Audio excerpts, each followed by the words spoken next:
السلام عليكم ورحمة الله وبركاته. بسم الله الرحمن الرحيم. الحمد لله رب العالمين، والصلاة والسلام على أشرف الأنبياء والمرسلين وعلى آله وصحبه أجمعين. سبحانك لا علم لنا إلا ما علمتنا إنك أنت العليم الحكيم. ولا حول ولا قوة إلا بالله العلي العظيم. رب اشرح لي صدري ويسر لي أمري واحلل عقدة من لساني يفقهوا قولي. اللهم علمنا ما جهلنا وانفعنا بما علمتنا واجعلنا من المخلصين. اللهم اجعلنا من الذين يستمعون القول فيتبعون أحسنه. ربنا آتنا من لدنك رحمة وهيئ لنا من أمرنا رشدا. أما بعد، قال المصنف رحمه الله تعالى: نفعنا به وبعلومه في الدارين آمين. Faslun. Bermula perempuan menyalahi akal lelaki dalam sembahyang pada beberapa perkara. Maka sunat bagi lelaki merenggangkan dua sikunya daripada dua lambungnya, dan direnggangkan perutnya daripada dua pahanya pada rukuknya dan sujudnya. Jadi alhamdulillah pada malam ini dapat lagi kita meneruskan kuliah kita pada muka surat 35.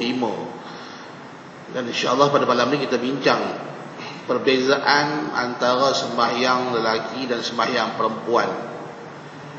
Yang mana bulan lepas kita dah bincang masalah rukun-rukun, sunat-sunat sembahyang. Di situ tidak ada perbezaan.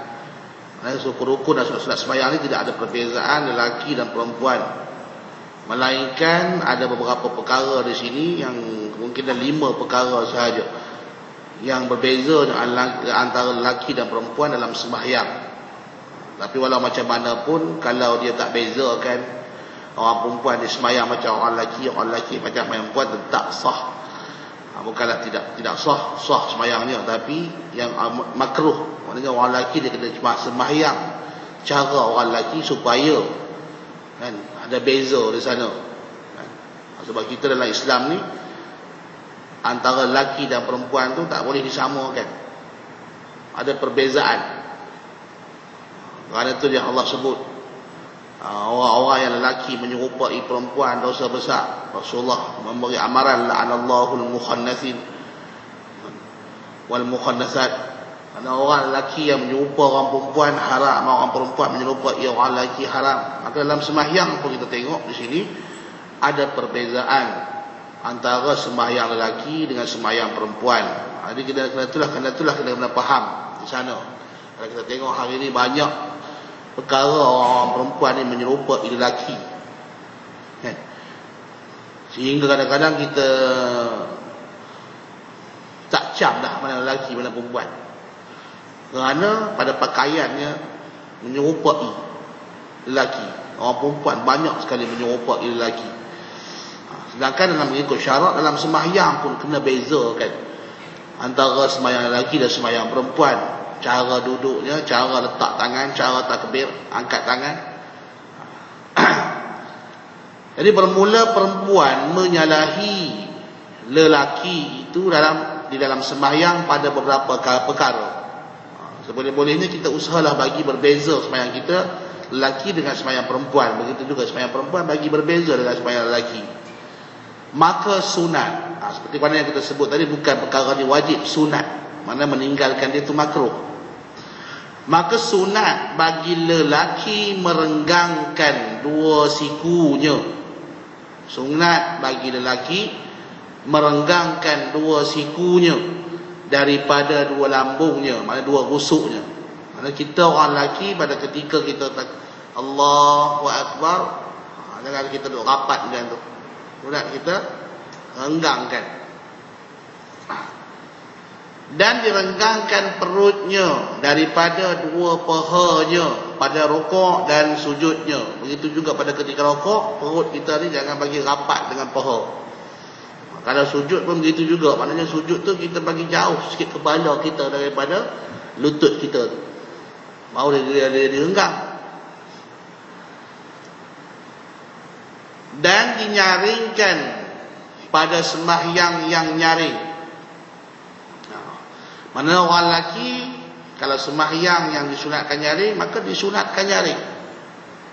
Dan orang perempuan tak disunatkan baca nyaring, walaupun pada sembahyang nyaring. Sembahyang maghrib, sembahyang isyak, sembahyang subuh, sembahyang Jumaat. Jadi disunatkan nyaring bagi orang lelaki saja, orang perempuan tak disunatkan baca nyaring. Dan aurat lelaki antara pusat dan lutut. Aurat lelaki antara pusat dan lutut, sedangkan aurat perempuan iaitu sekalian badannya kecuali muka dan tapak tangan. Dan apabila mengenai akan dia sesuatu dalam sembahyangnya, hendaklah mengucap subhanallah, sama ada suatu itu harus atau sunat atau wajib atau haram atau makruh, seperti ia izin kepada seseorang masuk kampung, dan seperti menjagakan imamnya apabila lupa ia, dan seperti menakutkan orang buta, atau umpamanya yang hendak jatuh di dalam kebinasaan.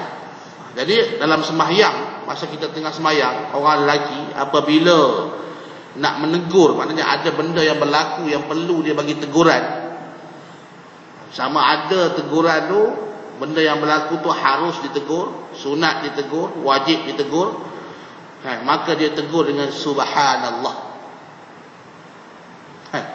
Subhanallah, ditegur dengan subhanallah. Maknanya seperti dia kata situ, seperti ada orang, seperti ia izin kepada seseorang masuk kampung, masuk rumah. Mana orang datang rumah kita, kata subhana, alhamdulillah, assalamualaikum, bagi salam. Kita tengah semayang, kalau kita jawab salam, batal semayang. Jangan jawab salam tengah semayang. Sebab waalaikumsalam, bila kita kata macam tu batal semayang. Jadi kita nak buat macam mana? Dia duk tunggu lama kat luar. Kalau kita dia kata boleh masuk lah, kita kata subhanallah, menandakan kita izin dia masuk. Tapi kalau orang tak mengaji, tak tahu juga. Awak orang bagi salam, dia kata subhanallah. Subhanallah tu menandakan dia izin bagi masuk.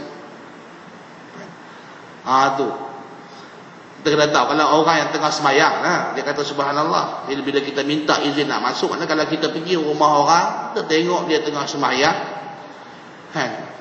kita nak berdiri kat luar tu lama, jangan kita masuk terus rumah. Masuk rumah orang tanpa izin haram. Kita minta lah izin dengan dia, boleh aku masuk? Dia kata subhanallah, kita masuk. Sebab kalau dia kata aku izin ataupun masuklah, batal sembahyang dia. Ataupun dia boleh, kita tengah sembahyang, kalau kita tengah, contoh kita tengah baca Fatihah, habis baca Fatihah, tiba-tiba ada orang masuk, kita boleh juga baca ayat Quran yang memberi faham. Kata udkhuluha bisalamin aminin, masuklah olehmu akan syurga. Tapi maksudnya kita niat itu baca ayat Quran serta bagi izin suruh dia masuk, boleh juga.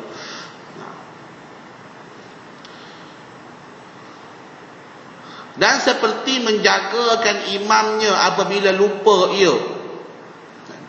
Apabila imam terlupa, tersilap, tertambah rukun ataupun tertinggal rukun, maka disunatkan bagi makmum tegur. Tegak macam mana? Subhanallah. Tapi ingat, kita nak kata subhanallah dalam sembahyang, sama ada nak tegak, nak izin orang bagi masuk, kena niat zikir. Kena niat zikir. Walaupun serta tegak tak apa. Jangan niat tegak saja ataupun niat bagi izin saja, batal sembahyang. Kena niat zikir serta tegur. Kalau tak niat serta tegur pun tak apa, tapi memanglah kita nak tegur. Kita kena niat zikir. Kata subhanallah, kena niat zikir. Begitu juga kalau kita kata nak izinkan tadi, orang bagi minta izin masuk rumah, kita kata subhanallah, kita kena niat zikir. Bukan semata-mata niat izin. Kalau semata-mata niat izin, batal sembahyang. Sebab apa? Sebab zikrullah ni, lafaz-lafaz zikrullah ni, kalau kita lafazkan dia tanpa niat zikir, dia tidak jadi zikir. Sebab tu syarat kita nak berzikir. Kalau sekiranya zikir itu bukan Al-Quran, syarat kita nak berzikir mestilah niat zikir. Kalau sekiranya kita tak niat zikir, dia tak jadi zikir, tak dapat pahala. Banyak kali dah kita terang, kita peringatkan. Mana-mana kita nak pergi tahlil ke, nak pergi mana pun, nak baca apa pun, zikir-zikir, Allah, Allah, Allah, ataupun subhanallah, subhanallah, kita mesti kena niat zikir. Sebab syarat untuk mendapat pahala zikir itu, mestilah diniat zikir. Dan yang keduanya, mestilah kita tahu makna. Dan yang ketiganya, mestilah disebut lafaz itu dengan betul, baru dapat pahala. Maka bila kita kata subhanallah dalam sembahyang tanpa kita niat zikir, dia tak jadi zikir. Dia jadi kalam biasa. Kalam biasa, kalau kita cakap dalam sembahyang, batal sembahyang kita. Tahu kalam biasa? Maka kita kadang-kadang kata, la ilaha illallah, budak ni tak dengar orang cakap. Kita niat apa? Kalau kita tengok benda yang pelik, subhanallah, jadi satu lafaz dah. Kita ni orang Islam ni, dah biasa sebut lafaz tu. Kadang-kadang kita sebut jadi satu lafaz tahajud. Kalau kita tengok orang Arab lagi lah, orang Arab sebut kalimah-kalimah tu. Sebab tu saya pernah bawa hari masa bawa budak-budak Thailand main Malaysia, dia tengok TV Malaysia. Dia tengok TV Malaysia, dia gelak. Saya kata, siapa dia bergelak? Siapa gelak? Dia dengar la ilaha illallah, subhanallah dalam berlakon, dalam cerita. Jadi kita dah biasa, benda tu bukan jadi zikir. Sebab tu kalam apa ni, zikirullah tu, nak dapat pahala zikir, kena niat zikir. Kalau tak, dia jadi kalam biasa. Kalau kita tengok orang Arab lagi, banyak dah sebut. Sat-sat wallahi, sat-sat subhanallah. Jadi kalau tak niat zikir, memang tak jadi zikir.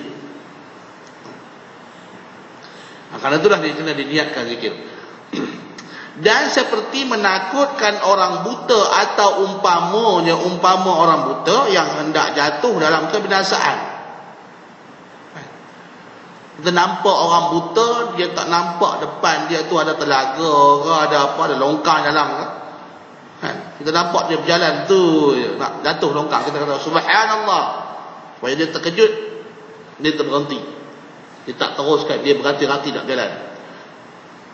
Begitulah kalau kita nampak anak-anak kita bermain ke, kita tengah sembahyang atau satu benda yang bahaya, kita kata subhanallah supaya dia pun terkejut. Tapi kena niat zikir. Semuanya tu kena niatkan zikir. Itu bagi orang lelaki. Dan seperti menjagakan atas membunuh seseorang dengan zalim, dan seperti menjagakan atas menilik kepada sesuatu yang makruh, menilik kepadanya. Dan seperti kita tengah-tengah sembahyang, kita nampak ada orang nak bunuh. Kawan tu tengah duduk buat kerja elok, lepas tu ada orang main nak bunuh dia. Kita pun subhanallah supaya kawan tu sedar, dia boleh lawan ataupun dia boleh lari. Dan seperti menjagakan atas menilik kepada sesuatu yang makruh, menilik akan dia, ataupun haram, menilik akan dia. Kita tengah sembahyang tengok ada orang duk tengok, berperhati perempuan, ataupun duk tengok TV, kita pun kata subhanallah supaya dia perasan ada orang tengok dia, benda yang dia tengok tu tak elok. Jadi dia pun berhenti daripada melihat perkara-perkara yang maksiat. Dan disyaratkan bahawa ia qasatkan zikir serta tiap-tiap kali tasbih supaya tidak batal sembahyangnya. Tadi maknanya sama ada kita tasbih subhanallah tu untuk menegur imam, atau menakutkan orang buta, atau memberi kesedaran, menjagakan orang yang nak bunuh orang dan sebagainya tu, mestilah kena qasat zikir. Kalau kita tak qasat zikir, hanya semata-mata kita kata saja, maka batal sembahyang. Kenapa batal? Kerana zikrullah itu, lafaz zikrullah itu, jika tidak diniatkan zikir, dia tak menjadi zikrullah. Bila tak jadi zikrullah, dia jadi kalam biasa. Bila kalam biasa ni, dia membatalkan sembahyang jika 2 huruf ke atas. Demikian lagi tiada batal sembahyangnya jika diqasatkan zikir serta qasat memberi faham. Maknanya untuk tak batal sembahyang, pertamanya dia qasat zikir, ataupun dia qasat zikir serta tegur, itu pun tak batal sembahyang. Memang dia nak tegur pun. Yang tak bolehnya tak ada qasat apa-apa, ataupun qasat tegur saja. Adapun jika qasat memberi faham semata-mata, mana qasat tegur sahaja, atau itlaq, mana itlaq ni dia tak qasat apa-apa, dia kata je subhanallah, batal sembahyangnya. Jadi kena beringatlah tu. Kita nak tegur, sebelum tegur tu niat zikir dulu. Sebelum kita sebut lafaz tu, niat kita sebut tu anda berzikir dan tegur imam ataupun tegur siapa.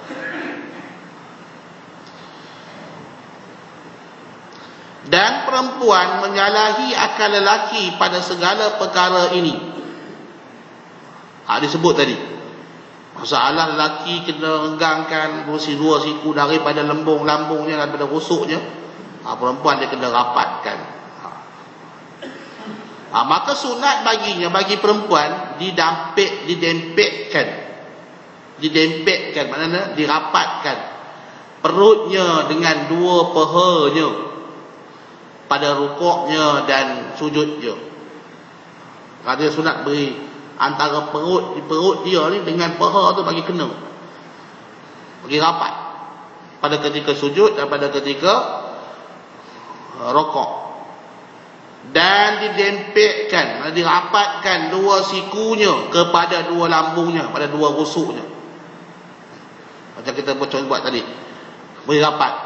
Dan diperlahankan bacaannya di hadapan lelaki yang hilat dan khuntha. Maknanya kalau ada orang lelaki dalam tempat dia sembahyang, maka dia kena baca perlahan. Dan kalau dia sama-sama perempuan semua, bolehlah dia kuat, tapi kuat dia pun jangan nyaring kepada lebih pada orang lelaki. Nyaringkan sikit, sekadar dengar sikit. Tak boleh baca jaring macam orang lagi. Itu yang hukum dia. Sembahyang pun kena pelan suara. Ini menyanyi terlalak-lalak depan orang, tempik sampai cekang orang. Boleh orang membuat. Nak sembahyang pun suruh baca pelan-pelan.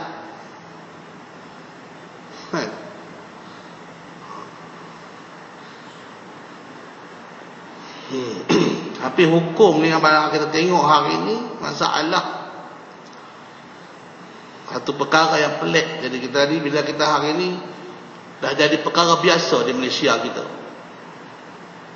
orang perempuan duduk di depan dalam, kita kata dalam bab penyanyian, nyanyi tu tak apa, sebab hak jahil, memang jahil. Dalam bab agama pun lah ni perempuan duduk kat depan buat forum, perempuan bercakap depan lelaki. Boleh tak? Berhabak dalam kitab mana kata boleh? Tapi jadi satu trend dah ni. Ustaz seorang, ustazah seorang duduk cakap pam agama. Sedangkan nak jadi imam sembahyang pun tak boleh baca jaring. Ini kan pula duduk depan beradab orang lelaki depan, dengan make upnya, dengan perhiasan gelang rantainya, dengan tudungnya penuh barang-barang hiasan. Adakah harus? Fikirlah. Tapi dah bila ada satu trend hari ni, maknanya ustazah duduk sekali dengan ustaz, lama-lama orang awam pun tak rasa dah. Sebab tu pergaulan bebas ni menjadi perkara biasa.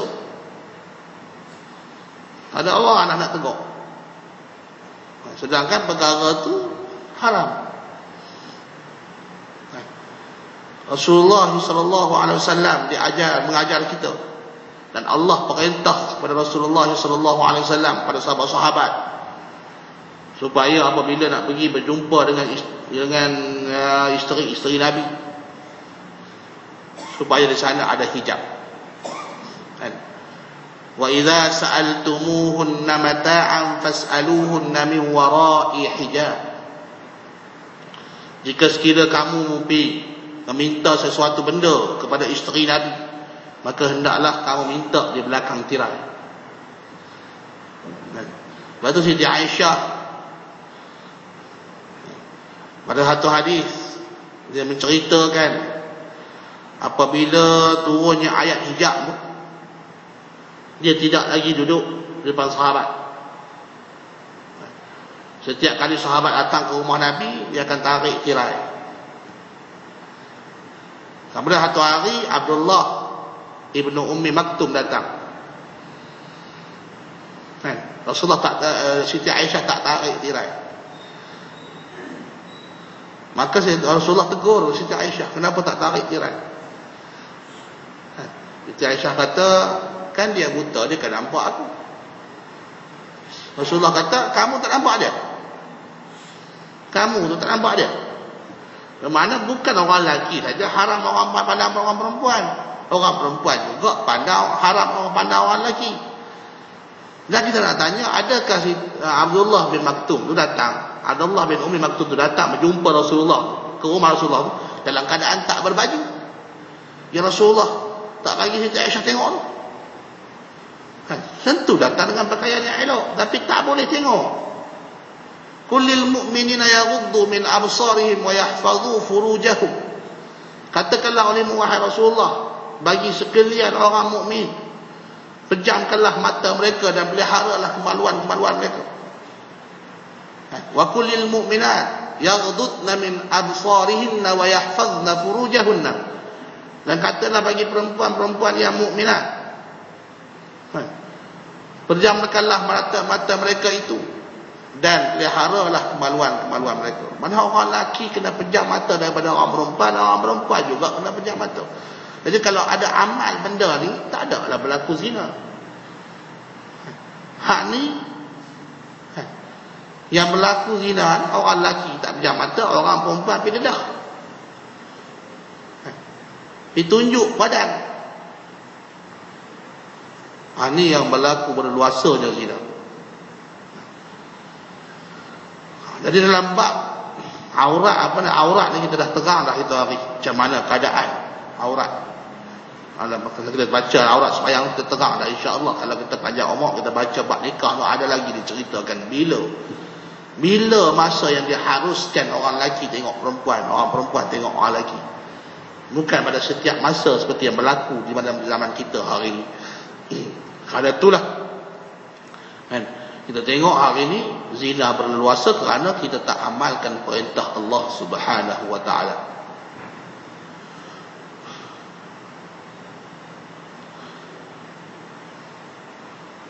Jadi dia diperlahankan bacaannya di hadapan lelaki yang hilal dan khunsa.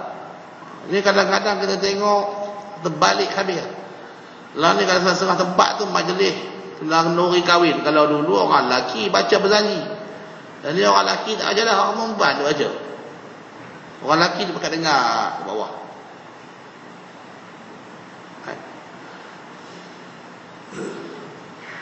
Suara orang perempuan dikira aurat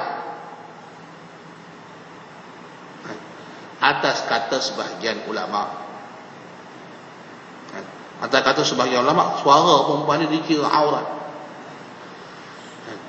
Sebab dalam ayat yang kita baca tadi, di akhir ayat tu dia kata wala yadribna bi arjulihinna liyu'lama ma yukhfina min zinatihinna. Dan janganlah perempuan-perempuan itu berjalan dengan memukul-mukul ataupun menghentak-hentak kaki sehingga mendengarkan apa yang ada di kakinya, iaitu daripada gelang kaki. Allah larang orang perempuan berjalan kuat-kuat supaya orang dengar tapak kaki dia, dengar gelang perhiasan yang ada di kaki dia. Maka ulama yang mengatakan suara perempuan pun aurat, kerana berdalil dengan ayat itulah, di atas kias aulawiyah. Kalau bersembunyi gelang pun Allah tegah mendengarkan kepada lelaki, maka lebih-lebih lagi suaranya ditegah didengarkan kepada lelaki. Jadi kalau orang perempuan nak buat macam Yasin tu, ramai-ramai tak payah nak pakai mic. Tak payahlah kalau kita pula orang lelaki, kalau ada ustazah mic mengajar, tak payah main dengar. Ramai lagi ustaz. Lain tak ada dah ustaz nak mengajar. Kan? Kita mengaji boleh lah. Nak mengaji dah tak ada orang dah, orang alim, tinggal orang perempuan je alim, kena mengaji. Fardu ain. Ni orang lelaki ramai lagi tempat ustaz, orang lelaki mengajar dia tak mai. Dah ada ustazah, tak penuh mai. Tak tambah ustazah ada comel. Kan? Kau tengok tempat bila ustazah mai buat forum ke apa penuh. Dia nak dengar ilmu kan, nak mai tengok ustazah. Yang ustazah pun satu hal, bercakap Islam tapi dia sendiri pun tak beramal Islam. Hanya kita nak tegak, nak beri sedap. Dia hukum. Bukan kita benda tu tak berubah. Itulah hukum. Tetap kalau haram tu haram, itulah. Kecuali sampai peringkat darurat. Maknanya tidak ada dah orang lelaki yang alim. Sebab tu kalau kita pergi Mesir tengok Universiti Azhar tu, Universiti Azhar, kalau tempat pelajar lelaki tidak ada seorang pun pensyarah perempuan. Tak ada seorang pun. Doktor-doktor perempuan tak ada seorang pun. Tapi kalau tempat perempuan, mana dia asingkan kuliah lil banat, kuliah lil banin. Kuliah orang perempuan tu, doktor perempuan mengajar itu. Tapi dipanggil juga doktor lelaki sebab orang perempuan ni tak ramai yang pakar. Terpaksa lah orang lelaki aja. Tapi orang lelaki ramai. Kena panggil juga orang perempuan tu siapa? Kita pun tak tahu, nak seronok. Seronok lah. Kita nak amal agama ke kita nak kira seronok? Kita nak banyak kira seronok. Mengaji nak kira seronok, bukan nak kira amal. Itu yang jauh kita semakin hari semakin jauh pada agama. Benda yang kita mengaji, yang kita bincang ni, tujuan sekalinya kita nak tahu hukum hakam. Yang keduanya kita nak amalkan. Niat kita tu nak amal. Lepas tu kita amal lah seboleh sedaya upaya.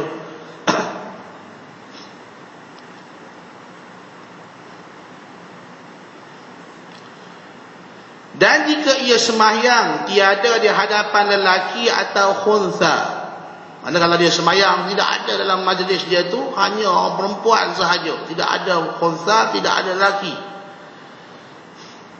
hendaklah nyaringkan pada sembahyang yang nyaring. Boleh dia nyaringkan, maknanya boleh dia nyaringkan sembahyang nyaring, tapi nyaring tu jangan sampai nyaring macam orang lelaki nyaring kan suara. Dan sekalian badan perempuan yang merdeka sekaliannya aurat di dalam sembahyangnya. Ini kita dah bincang dalam bab aurat sembahyang tadi, iaitu sekalian badan perempuan yang merdeka sekaliannya itu aurat dalam sembahyang, kecuali iaitu melainkan mukanya dan dua tangannya, zahir dan batin, mana tapak tangan dan belakang tangan tu. Lain pada tu aurat. Begitu juga di luar sembahyang, hak tutup aurat. Bahkan di luar sembahyang ni ada satu kaulnya mengatakan muka pun aurat, tapak tangan pun aurat. Kita dah bincang, dah terang dah masalah khilaf. Tapi di sana ada yang mengatakan buka atau bukan aurat di luar sembahyang. Dan jika mengenai akan dia sesuatu dalam sembahyangnya, hendaklah ditepukkan tangan kanan, ditepukkan tapak tangan kanan atas belakang tangan kirinya yang kiri. Kalau berlaku apa-apa tadi, kalau orang lelaki kata subhanallah, orang perempuan tak boleh kata subhanallah. Walaupun sama-sama perempuan, walaupun tu imam dia tu suami dia, tak boleh dia kata subhanallah. Dia kena tepuk. Ambil tangan tapak kanan ni, tepuk atas tapak tangan kiri, atas belakang tangan kiri. Tapi jangan tepuk sampai 3 kali berturut-turut, batal sembahyang.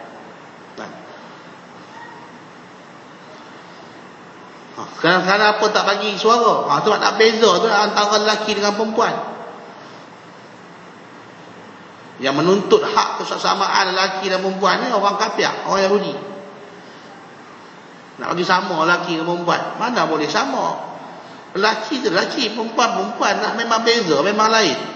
Sifat pun lain, perangai pun lain. Allah jadilah. Sebab tu nak kena beza, pakaian pun kena lain. Kalau sama, tak ada beza lelaki dan perempuan. Dan jika mengenai akan dia sesuatu dalam sembahyangnya, hendaklah ditepukkan tapak tangan kanan atas belakang tangannya yang kiri. Dan jika ditepuk tapak tangan kanan dengan tapak tangan kiri, kalau tepuk macam tu, makruh hukumnya. Dan jika dikosotkan bermain-main, jika sedikit sekalipun, serta diketahui akan haramnya, batal sembahyangnya. Kalau tengah sembahyang dia saja pergi tepuk macam tu, kosot nak bermain-main, haram, serta batal sembahyang. Demikian lagi atas kaifiat yang dahulu itu. Begitu juga kalau dia kosot bermain-main, tepuk belakang ni pun, duduk saja tepuk, kan? Batal sembahyang. Jika sedikit walaupun tepuk tu sedikit sekalipun, dan lainnya, maknanya apa-apa tepuk paha ke tepuk apa dengan kosok bermain, hukumnya batal sembahyang. Jika dikosotkan bermain-main, batal sembahyangnya. Dan lainnya, jika dikosotkan bermain-main, batal sembahyangnya. Maknanya sama ada tepuk belakang tangan, tepuk sama tapak tangan, atau tepuk paha ke tepuk apa pun, kalau kosok bermain-main, batal sembahyangnya. Dan khunsa, itu khunsa muskil. Yang kata bila dia itlak khunsa, dikehendaki khunsa muskil. Mana khunsa yang muskil, kita telah terangkan khunsa muskil itu kena ada 5 syarat. Dan khunsa muskil seperti perempuan pada segala hukum yang tersebut. Tapi dia tak boleh sembahyang sama dengan perempuan. Dia tak boleh sembahyang satu saf dengan perempuan. Khunsa muskil ni, dia kena saf yang lain. Dia tak boleh saf sama lelaki. Tapi di segi hukum sembahyang dia, aurat dia, cara dia nak letak sembahyang pun dikira sama dengan perempuan. Tapi di segi saf dia tak, bukan saf dia sama dengan perempuan. Saf dia depan pada saf orang perempuan, belakang daripada saf orang lelaki, duduk tengah-tengah. Itu khunsa muskil. Kalau dia ramai lah.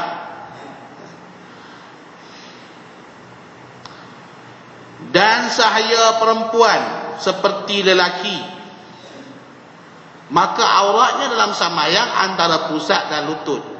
Hamba perempuan tu pada bab aurat dan pada bab lain-lain sama hukum seperti orang lelaki. Maka aurat dia antara pusat dan lutut sahaja. Tu dalam sembahyang. Adapun berdepan dengan orang lelaki apa semua kita dah bincang dah dalam bab aurat itu hari. Habislah sedikit perbincangan di situ. Dan di sana kalau kita tengok ada kitab-kitab lain ada juga, ataupun dalam sana berita hari dah bincang dah pada masalah azan dan iqamah. Orang perempuan ni kalau dia nak sembahyang tak disunatkan azan.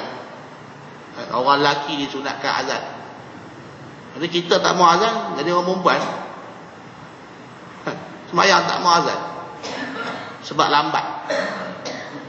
Kita dah baca kitab pun ada lagi orang tak mau azan, kan? Sebab lambat, lewat 2-3 minit. Jadi nak jadi orang perempuan sembahyang tak payah azan. Faslun fi adadi mubtilatis salat. Ini suatu pasal pada menyatakan perkara-perkara bilangan-bilangan, pada menyatakan bilangan-bilangan perkara yang membatalkan sembahyang. Masuk pula kita membincangkan perkara-perkara yang membatalkan sembahyang. Di sini disebut 11 perkara. Bermula yang membatalkan sembahyang itu 11 perkara. Dan yang lebih daripadanya hendaklah dituntutkan dia pada kitab yang panjang-panjang. Mana disebut dalam kitab Matla'i ini hanya 11 perkara yang membatalkan sembahyang. Dan kita kena perhati elok, dipaham. Takut kita ada melakukan perkara-perkara yang membatalkan sembahyang, kita tak sedap. Sedangkan sembahyang kita dah batal, tak sah dah, maka kita kena sembahyang lain. Dan kalau kita panjang sebut banyak lagi, seperti kitab Sulam Sibyan karangan guru saya, tok guru saya, ada 40 perkara yang membatalkan sembahyang dalam kitab. Di sini disebut baru 11. Mana kita kena mengaji lain, membaca kitab lain. Dalam ni 11 saja. Dalam kitab tok guru saya karang tu ada 40 perkara yang membatalkan sembahyang. Perkara pertama yang membatalkan sembahyang ialah berkata-kata dengan sengaja. Berkata-kata dengan sengaja. Kita sengaja berkata-kata, serta diketahui akan haramnya. Bersengaja serta dia tahu haram. Kalau sekiranya dia berkata-kata dengan sengaja tapi dia tak tahu haram. Sebab apa tak tahu haram? Sebab dia baru masuk Islam. Baru masuk Islam pukul 12. Lepas tu masuk Zuhur pukul 1:30 dia nak sembahyang. Kita pun ajak sembahyang, ajak rukun-rukun, terlupa nak ajak perkara batal sembahyang. Dia pun sembahyang. Tengah-tengah sembahyang dia bersembang, ataupun dia pergi tegur orang, ataupun bunyi telefon dia duk angkat. Ya Pak, sembahyang sebelah kita. Kita nak tegur macam mana ni? Kita tengah sembahyang, kita kata subhanallah, dia tak faham. Lepas tu, lepas semayang baru kita kata kat dia, semayang tak boleh cakap, saya faham cakap. Dia kata aku tak tahu, hantar abang. Nak suruh kata lain tak payah, tak batal semayang dia, sebab dia tak tahu. Walaupun dia sengaja, sah semayang dia tu. Ataupun tak tahu dengan sebab dia jauh daripada ulama.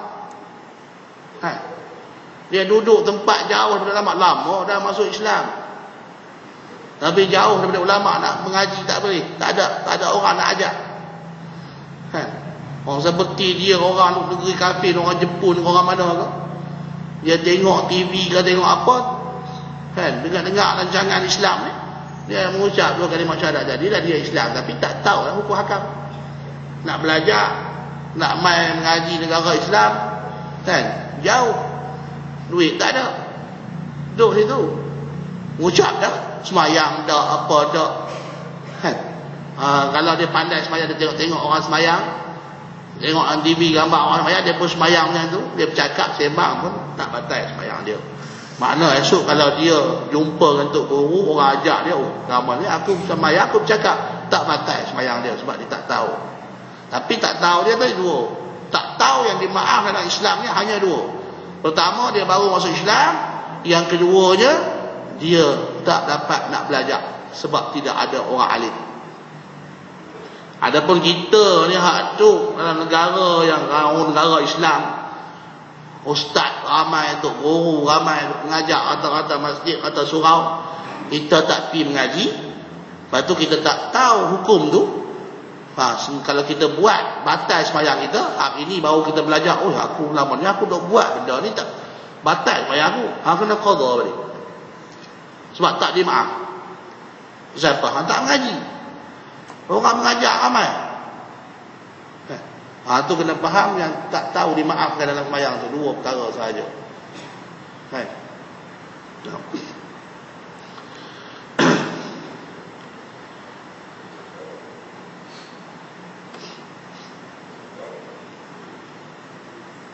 Dan ketahui akan dirinya dalam sembahyang. Yang ketiga, dia tahu diri dia sembahyang.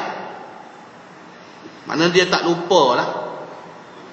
Kalau dia terlupa, dia tak sedar, tak teringat tengah sembahyang, tengah-tengah sembahyang khusyuk, tapi khusyuk dengar orang bercakap kan, tengah-tengah sembahyang ni ada anak dia tanya, ayah, kunci motor datang mana? Dia terlupa dia sembahyang.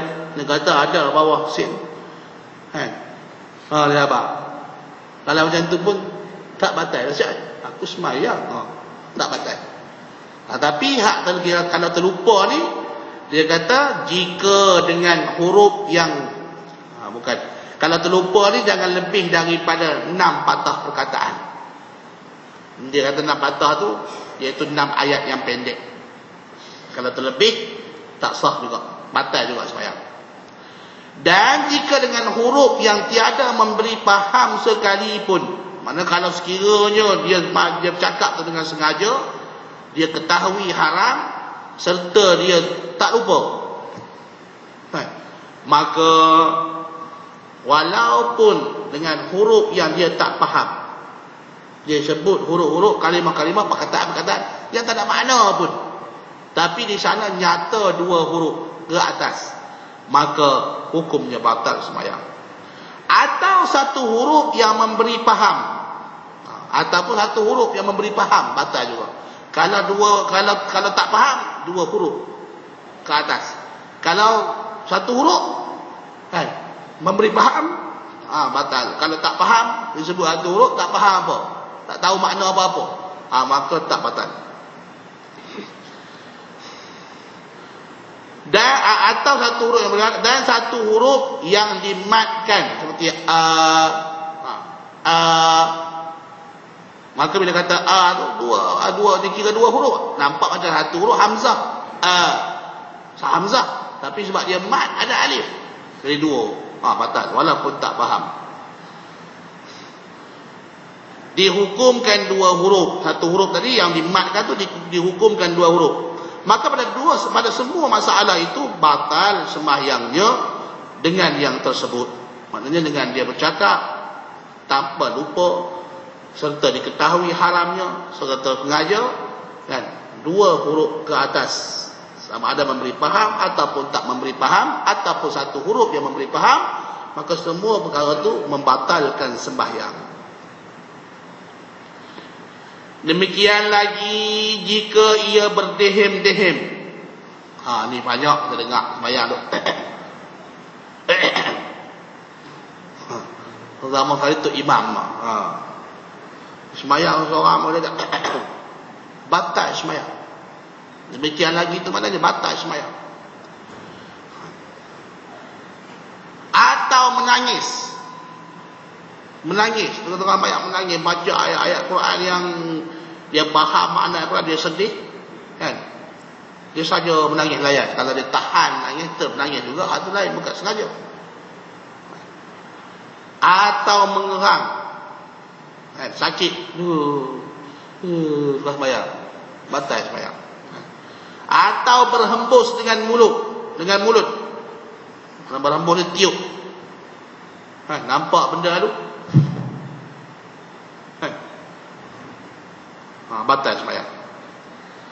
Atau dengan hidung, ataupun tiup dengan hidung kan, berasa gatal hidung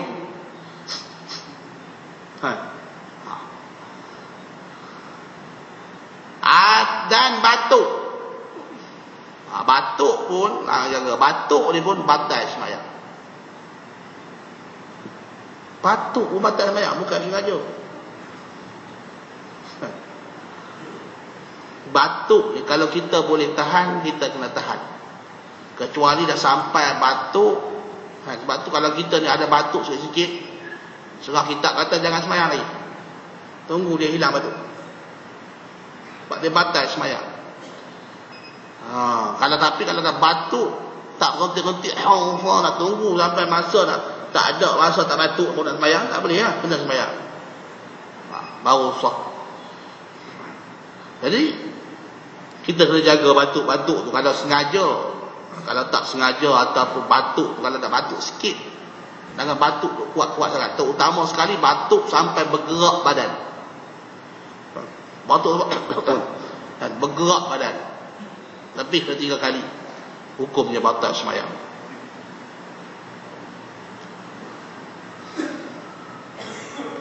Dan bersin, begitu juga bersin. Kalau sengaja, maknanya kita kena tahan. Maksudnya bila kita kena tahan, nak bersin kita kena tahan. Kalau dia bersin juga, baru tak batal. Tapi kalau berasa nak bersin, kita bersin. Berasa nak batuk, kita batuk. Sehingga nyata 2 huruf, maka batal sembahyang. Tu dia kata semua masalah tadi. Dia kata berdehem, menangis, mengerang, berhembus dengan mulut dan hidung, atau dengan hidung atau dan batuk dan bersin tu, jika nyata 2 huruf. Tu nyata 2 huruf.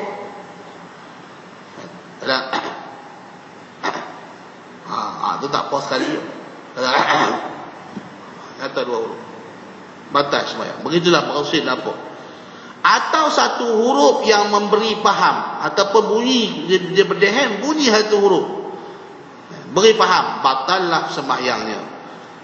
Bahkan dimaaf yang tersebut jika sedikit pada huruf, tetap kala terkeras atasnya oleh yang tersebut. Kalau sedikit batuk, sedikit terkeras, maknanya kalau tak sengaja terbatuk ataupun terberdehem. Kadang-kadang kita dah biasa dalam sembahyang ni kita tak sengaja jadi terkata juga, terdehem juga. Tu tak apa, dimaafkan. Tapi jangan banyak sangat. Kalau tak sengaja tu banyak sangat kan, maka batal juga sembahyang.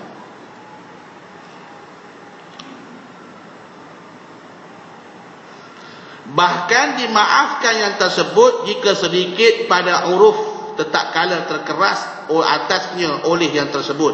Maknanya batuk, berdehem, terkeras, maknanya dia nak keluar juga, kita dah tahan dah. Dan jika nyata daripadanya 2 huruf pada tiap-tiap kali sekalipun, kalau terkeras, maknanya kalau terkeluar juga, terbatuk juga, walaupun nyata 2 huruf pada tiap-tiap kali berbunyi ataupun tiap-tiap kali berdehem, tak batal, sebab bukan kita sengaja. Ni duduk sengaja, duduk saja. Tu sengaja. Bersalahan jikalau banyak yang tersebut itu pada huruf. Kalau tak sengaja, tapi banyak sangat. Macam kita ni kena penyakit batuk, batuk, batuk, tak berhenti. Kalau batuk macam tu, kena cari waktu yang tidak ada batuk. Agak-agak hilang sikit batuk baru sembahyang. Sebab dia batal juga sembahyang, sebab terlampau banyak. Ataupun kalau memang dah tak ada waktu dah, memang dah batuk daripada sehari semalam sepanjang hari, maka bolehlah sembahyang, dimaafkan.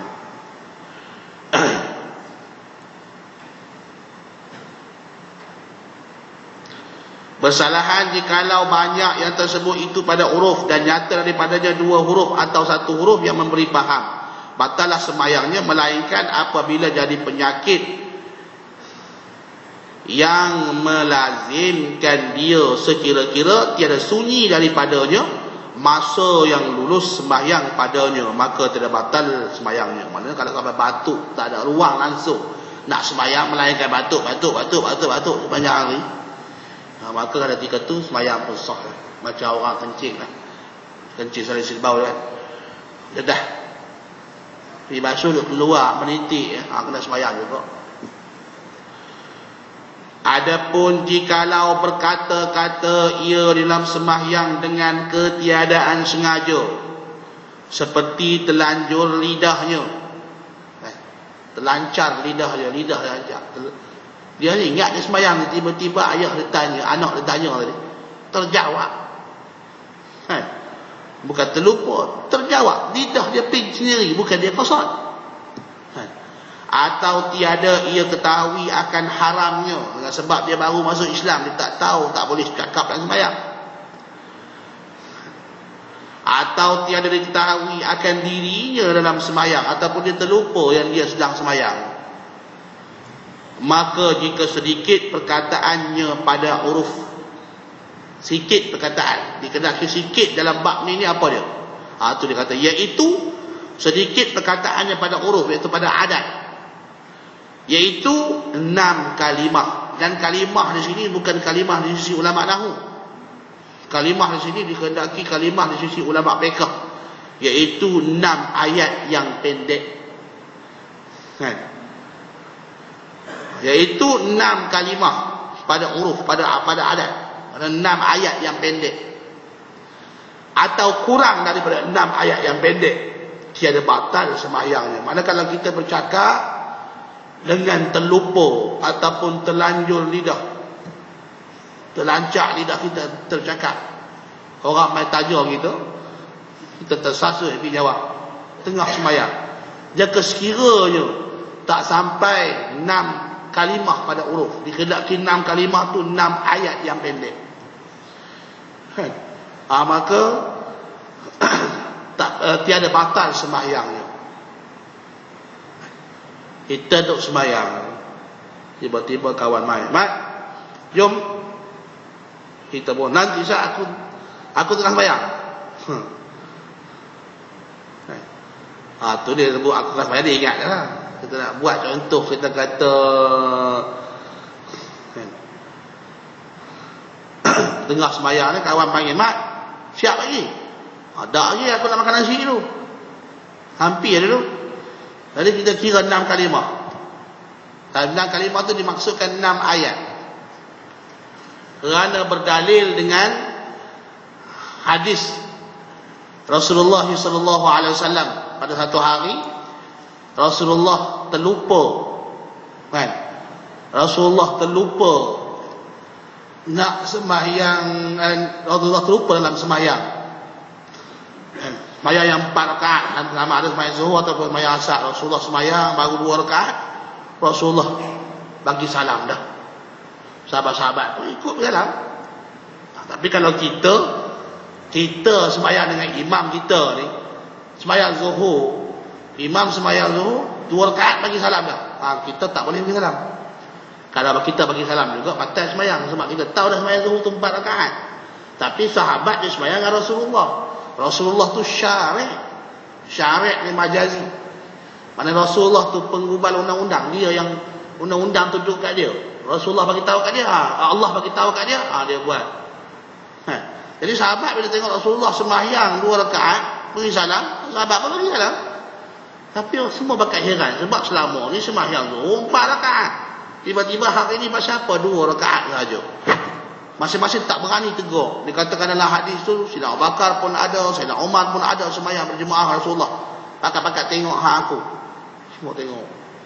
Rasulullah lepas-lepas dia bangun tu, dia pergi ke pintu masjid, pegang batang tamar di situ. Sahabat semua tengok. Kemudian Zul Yadain, satu orang sahabat yang dinamakan dia Zul Yadain, dia pergi tanya Rasulullah. Pergi ke Rasulullah, "Aku siratis salatu am nasita ya Rasulullah?" Adakah dipendekkan sembahyang? Mana dibuat qasar sembahyang? Hari ini engkau sembahyang qasar ke ya Rasulullah, ataupun engkau lupa? Rasulullah jawab, "Kullu dzalika lam yakun." Semua tu tak. Kan? Kemudian Rasulullah berpaling ke sahabat-sahabat yang lain. Rasulullah tanya, "Akama qala Dzul Yadain?" Adakah seperti apa yang dikatakan oleh Dzul Yadain? Maka jawab sahabat-sahabat lain, "Bala ya Rasulullah." Maka Rasulullah pun pergi balik tempat imam. Rasulullah sambung saja sembahyang 2 rakaat. Maka atas dalil itulah kita dalam mazhab Syafi'i mengatakan kalau terlupa bercakap tak lebih daripada 6 ayat. Dia kata 6 kalimah tu dikehendaki 6 kalimah tu 6 ayat. Sebab Rasulullah tanya, Zul Yadain tanya Rasulullah, "Aku siratis salah?" Satu. Kemudian yang kedua, "Am nasita ya Rasulullah?" Itu 2. Kemudian Rasulullah jawab, "Kullu dzalika lam yakun." 3. Kemudian Rasulullah tanya sahabat, "Akama qala Dzul Yadain?" 4. Kemudian sahabat jawab, "Bala." 1. 5. "Ya Rasulullah." Itu dikira kalimah lain, dikira ayat lain dah. Sebab munada tu dikira 1 ayat. Bala ya Rasulullah, jadi 6. Maka ulama menghukumkan, mana kalau kita bercakap, terlanjur perkataan sekadar tu, ataupun ringkas lagi pada tu, pendek daripada tu, maka tak batal sembahyang. Begitulah kalau kita terlupa, kita bagi salam, tak bercakap pun, kita pun dah pergi ke meja makan, nak makan, tapi masa tu tak lebih sekadar cakap panjang tu. Kalau orang cakap agak panjang tu, berapa minit? Berapa saat? Kita kata seminit. Kalau kita berhenti sembahyang ni, tak sampai lagi seminit, maka kita boleh sambung terus saja sembahyang kita, tak perlu sembahyang lain. Sambung saja. Kalau dah sembahyang 2 rakaat, tambah lagi 2 rakaat untuk sembahyang yang 4 rakaat. Dan jika banyak perkataan pada huruf, iaitu lebih daripada 60 pula dah. Tadi dapat 6 kalimah, ni 60. Bukan 60 tu. Tertambah tu 6 patah kalimah katanya. Patutnya 6 kalimah, bukan 60. Dalam kitab-kitab Arab tu semua kata 6. Tersilap cetak mungkin. Dia kata jika banyak perkataan pada huruf, iaitu lebih daripada 6 kalimah. Tandakan bulat kat puluh tu, tulis barangkali tersalah cetak. Beradab kita dengan kitab. Kita kitab ni, kita mengaji, kita kitab ulama muktabar ni, jangan kita garis potong kan. Kita tanda dia lah, tulis barangkali tersilap cetak. Kita tak tahu kok kita yang silap baca, kok kita yang silap faham kan. Tu beradab kita dengan ulama, dengan kitab. Iaitu daripada 6 kalimah pada huruf, batal sembahyangnya. Kan tadi dia kata tadi kan 6 kalimah. Kalau 6 kalimah ke bawah, tak sengaja, tak batal. Ni takkan tiba-tiba 60. Hak mana lagi 30, hak mana 20. Kan 6 kalimah je. 10 tu barangkali dia tersilap cetak lah. Kan. Itu hukum sembahyang, perkara-perkara yang membatalkan sembahyang dalam berkata-kata ni. Maknanya kalau kita bercakap dengan tak sengaja ni, maka tak batal sembahyang. Ataupun orang yang tak tahu hukum tentang tak boleh bercakap dalam sembahyang ni, maka juga tak batal sembahyang. Jadi sekadar tu yang sempat kita bincang dalam perkara tu. Dalam perkara yang batalkan sembahyang baru sempat 1, dah ada lagi 10 insya-Allah pada minggu depan. Kalau tidak ada apa-apa, kita boleh sambung lagi seterusnya perkara-perkara yang batalkan sembahyang.